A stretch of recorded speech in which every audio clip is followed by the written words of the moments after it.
Hello friends, nandito ako sa containers, mga nasa garden.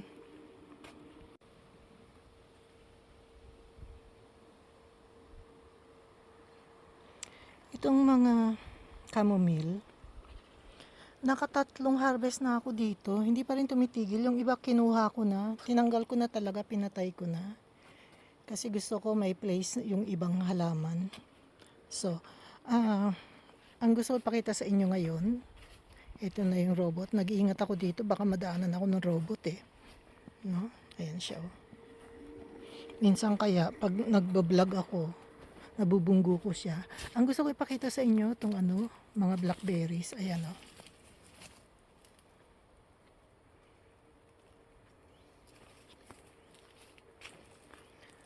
Pag dark na siya, black na black, hinog na yan. Yan o. Yan. Ayan na siya. Ang dami niyang bunga ngayon. Binawasan ko na yan eh. Yung iba nilipat ko sa kabila. Pero tumubo pa rin. Ayan o. So, pagkatapos ng blackberries, ayan siya o. Tingin tayo sa taas. Kasi sa taas, nandiyan lahat ng walnut. Ewan ko kung nakikita niyo yung mga nakikita ko.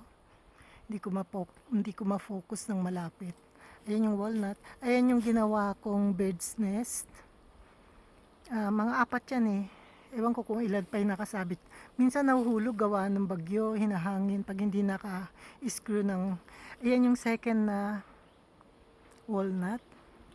Lipat tayo sa baba. Asan siya? Ayun. Sana hindi siya lumapit sa akin. Ayan yung mga walnut. Ito mas malapit. Ayan o. Kita ang bunga. Grabe ang hangin. Ayan o. Nasaan kaya yun? Ayan o. Ayan yung mga bunga ng walnut. So, walnut, raspberries. O lipat naman tayo dito sa plum. No, mamaya na tayo dyan sa kamatis kasi wala pang hinog eh. Ito lang ang hinog ko, konti. Mga cherries. Kaya hinog na siya kasi maliliit. Nagmature na talaga. Pero malalaki, hindi pa.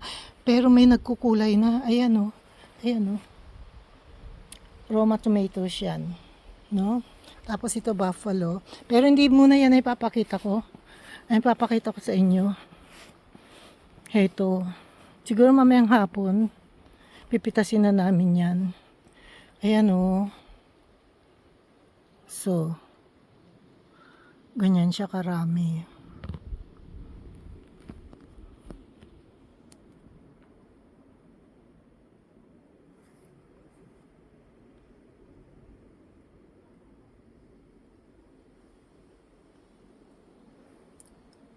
Nung green ang bunga niya, hindi pa siya nahihinog, hindi ba halos makita gawa ng mga dahon. Pero nung nag-violet na, nag-purple, nag-blue, kita na siya. No? So, ito na siya.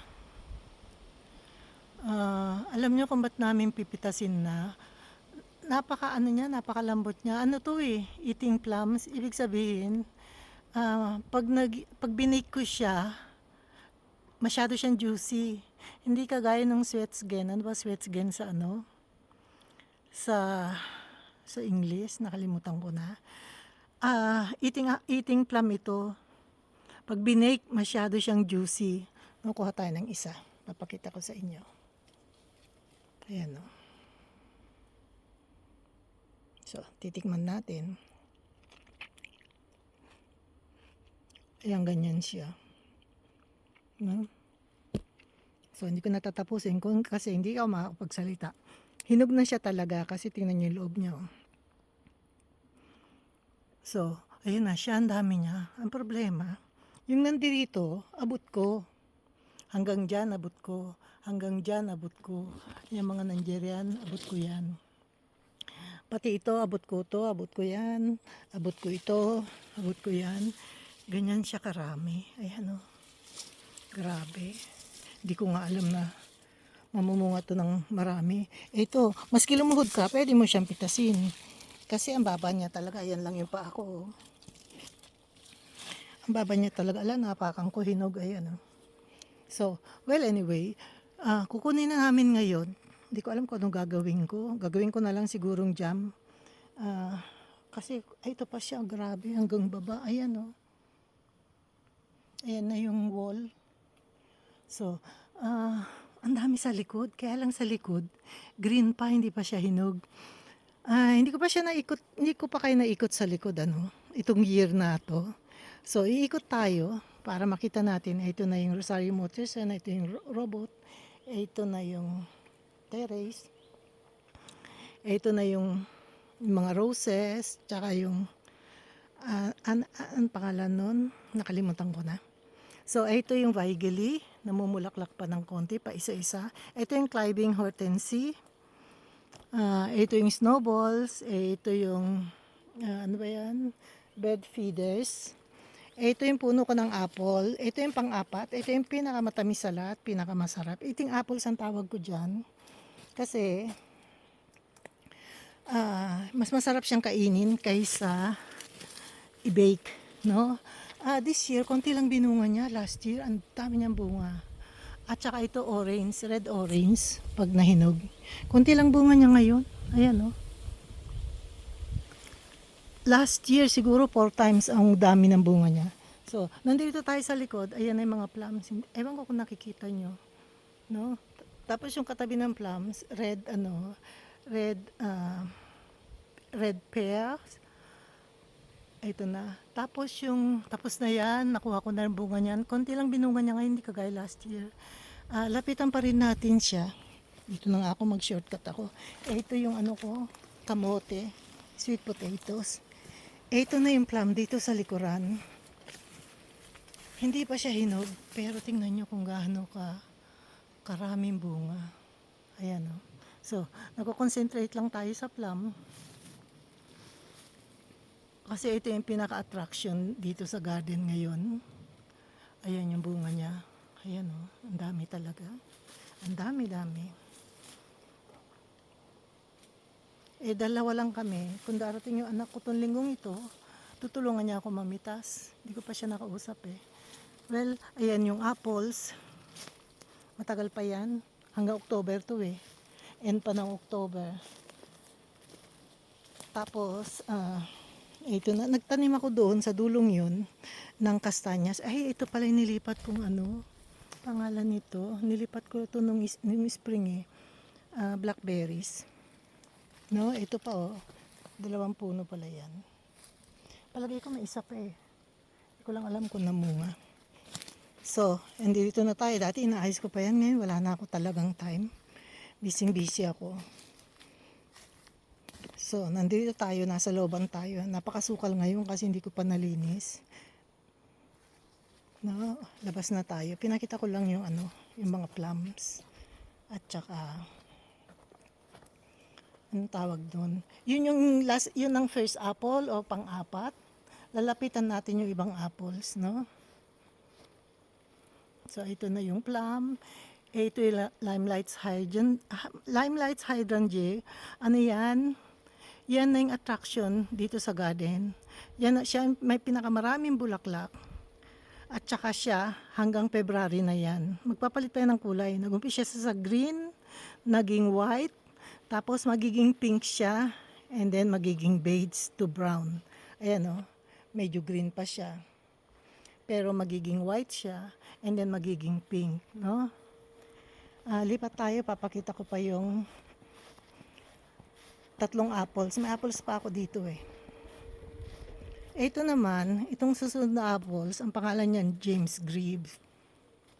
James Grieve, siya, mid-August, pwede na siyang i-harvest. Kasi early apples to eh. Ito talaga, every year, ganyan talaga bunga niyan. Masyadong marami mamunga. Yung iba, hinahayaan ko ng kainin ng mga insekto kumakain yan. Ano ba yan? Mga bees. Kaya yung may mga sirang yan, yung mga may bulok na yan, bis ang kumain. No? Okay lang yun sa akin kasi hindi naman namin maubos eh, sa dami. At saka ngayon ko lang nakita, gusto ko ipatanggal yan sa hardinero, itong punong ito. Kasi hindi ko yan tinanim eh. Ligaw. Yung pala, plum pa rin. Ayan nag-violet yung bunga, nakita ko. Ito yung pinakamalaking puno, hindi siya namunga. So siguro, Ano yan, yung naging buto niya o ewan ko, ba't may plum dyan? Ayan, plum yan eh. Ano, violet yung mga bunga. So, bali ang plum ko, 4 na. Ito na yung pangalawang apple. Ito na yung pangatlong apple. Ano yan, ano ba yan? Granny Smith. Kasi green talaga. Pati itsura, Granny Smith talaga ang dating. No? Kasi nung nahinog yan, ano ba yan? Napakatamis. Lasang Granny Smith talaga. Napakasarap na apple. Pero green talaga yan. Ito naman, Cox Pipin. Lalaki pa yan ng konti, pero hindi na siya malaking malaki. Hanggang ganyan na lang siya. No? Tingnan mo nyo naman yung puno niya. Siguro ika-4 o ika-5 taon niya ngayon. No? Napakaliit ng puno, pero ang dami mamunga.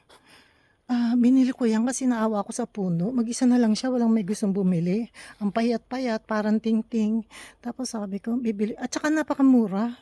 Siguro wala na talaga may gusto. So ang sabi ko, bibiling kita, iuwi kita, alagaan kita.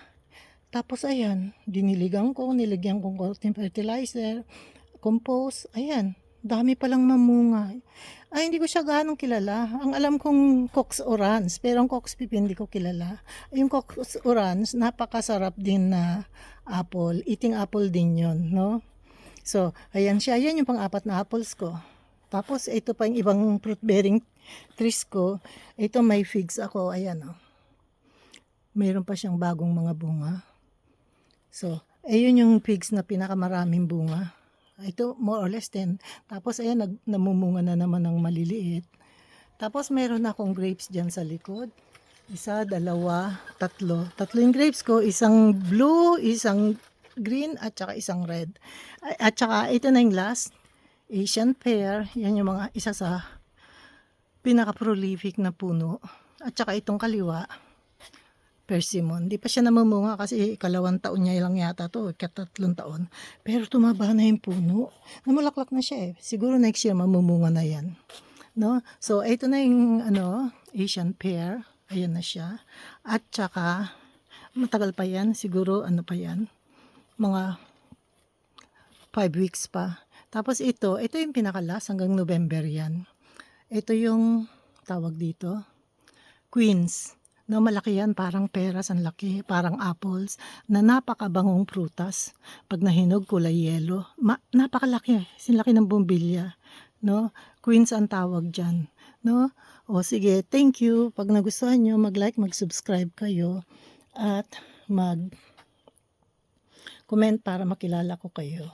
Maraming salamat. Nandito tayo sa, sa summer garden. Ayan, oh. Puro summer flowers na cornflowers, phlox at saka anemone, hydrangea. Yung mga roses tahimik muna pero naglalabasan na. Ayan, oh. Yan yung mga roses. Tapos itong pangalan nito, lavender, ititrim ko this week. Pagpasok tong linggong to, may oras na ako dyan. Itong crocus mia, nag-umpisa na rin. Ayan, oh. Hanggang doon. Binawasan ko na yan. Ang dami ko nang tinanggal. Pero ang dami pa rin bago. Ito, pag nagustuhan nyo, mag-like, mag-subscribe kayo. At saka mag-comment para makilala ko kayo. Thank you so much. Bye and God bless.